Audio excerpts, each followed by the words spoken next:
Hi everybody, it is Julie. Welcome back to Pages and Pens. Today I am here with my favorite backlist authors that I read in 2019. Let's jump right into it.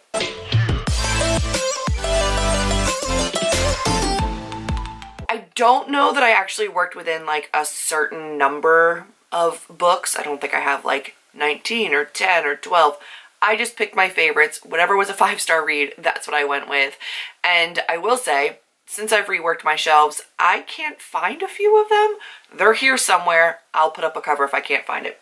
We're going to jump into the obvious backlist titles that I absolutely fell in love with in 2019, and that is going to be, for maybe the last time in these videos, probably not, Frederick Bachman's Beartown and Us Against You. You guys, I fell in love with these books in 2019, but I've also feel like I've talked about them enough already, but they are just one of my favorite books about character-driven small town life with really hard-hitting topics and really lovable characters. A lot of them are morally gray, but they're real and they are so visceral and so much a part of my heart now. I absolutely love them. So this was a stunning duology, and I miss my babies. I miss them a lot, but this was a very impactful, very important 2 books that I read, both in December, like both at the end of the year, and they were by far and away some of like the most mind-blowing books to me personally. Really, really loved them. Then we had a book that came to me by the recommendation of Sydney from Sydney Stories, and that is The Seas by Samantha Hunt.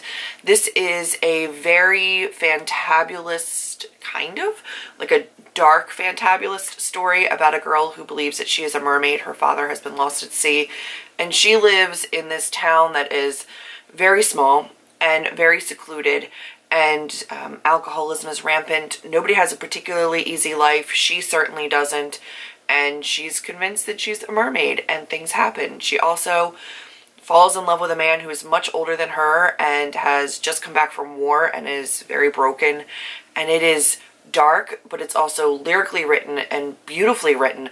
And I did not read this. I read this. I didn't read this copy. I listened to the audiobook. So I really look forward to rereading this and annotating it because it's a stunning book. Both like physically, I love this cover.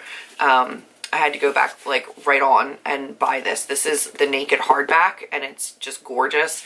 And I can't wait to reread this and really annotate it. Then, because it will forever have a piece of my heart and I really can't wait to read more from her in 2020. One of her books is on my 20 to read in 2020, I think, or Charlie picked it out for me. Regardless, the book is Ivy Aberdeen's Letter to the World, and this is a gorgeous middle grade book about a girl who's coming to terms with her sexuality, realizing that she cares about her friend as more than a friend.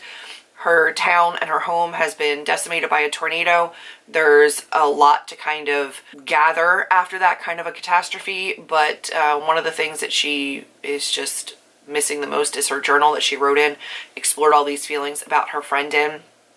And it's missing. It went missing in the storm. Eventually these little pages from it start showing up and she doesn't know who exactly is sending them to her. And she has to just unpack a lot of feelings, and it is so beautiful and so gorgeous, and I think a really important middle grade. I loved it. I loved it a lot. Also backlist was Ramona Blue by Julie Murphy. This was actually my first Julie Murphy read and my only Julie Murphy read to date. My voice. It's currently January 12th. My windows are open. It was 66 degrees yesterday, and it only went down to 60 overnight. So I slept with my windows open, and I think my body is like, what are you doing in January? Because my windows are still open if you can hear anything, because it's still like 60 degrees, which is ridiculous for January. But I wanted some fresh air. Anyway, this one was sent to me by Amber.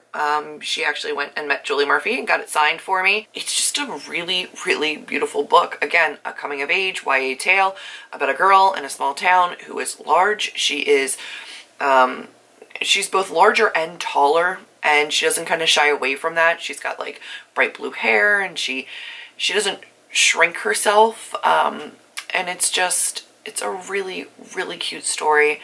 I liked it a whole lot. And as a tall girl, I feel like everybody kind of complains and everybody says like, oh, she was really, really tall in books. And yes, but the really, really tall in books for most books is like 5'7", I'm not, I'm 5'10", so it's kind of nice seeing somebody who's like significantly taller than average as well. So I know we need some like little pixie love as well, but we need the tall girl love as well. So this one was really nice. I really, really liked it. Then we have one that I don't actually have physically because I listened to the audiobook, and that's Black Iris by Elliot Wake, who was formerly Lee Reader. I don't know how you pronounce that one. However, he said that he does not mind nor need the name changed on his prior works. I read a couple interviews since I've been corrected in videos, but I fell in love with Black Iris. It is a very, very dark, very troubling story. However, the writing is stunning. This book, I believe, is now out of print. I found a copy on Amazon for like $6 and ordered it. And I think it's supposed to be here by like mid-February. I don't know where the heck they're sending it from, but I cannot wait to physically have it and annotate it because it is some of the most beautiful writing I have read in a very long time. And I feel like that's kind of a trend for a lot of the books that I loved this year is writing style and sentence structure, and really kind of looking into that and getting inspiration from that as a writer.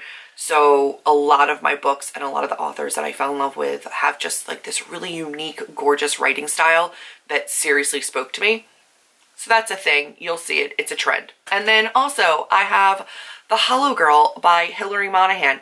Now I have a list of new to me authors, backlist authors, debut authors, and some of these I don't know where they fall. They may fall into more than one category, but this book really blew me away.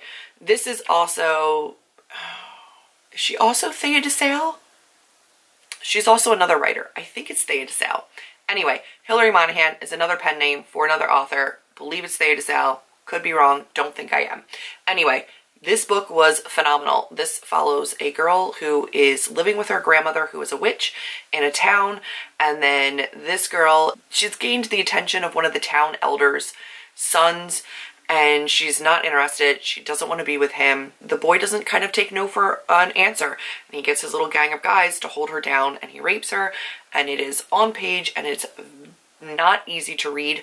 But during the assault and during the rape, somebody tries to come to her defense, and they are like critically, mortally injured.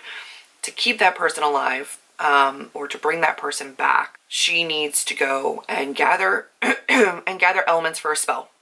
And it's little body parts, it's, you know, things that you don't want to like willingly give up. And she goes and she exacts revenge on the boys who assaulted her, and in order to save this other person's life. And it is such a dark, unique look at rape and rape culture and the way women are treated, but also a revenge plot that you kind of want. I feel like a lot of the books that we're getting lately are looking at rape, or they're looking at sexual assault, but there's often a hand tying of the legal system, and victims aren't always treated fairly. In this world, we don't need to wait for a legal system. Like, justice is served. So, you know, there's that too. It was just a really beautifully written book as well.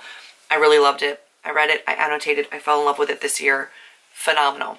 I'm going to take a quick look because I want to make sure I'm not missing anything. I also wanted to say backlist that I loved, Girl Made of Stars.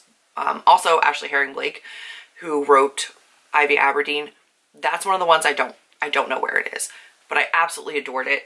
It was phenomenal, and I'm so glad that I finally got to that one. And then also Sparrow Hill Road by Shauna McGuire, which is a ghost road story. It's down, I don't know, in the depths of my shelf down there.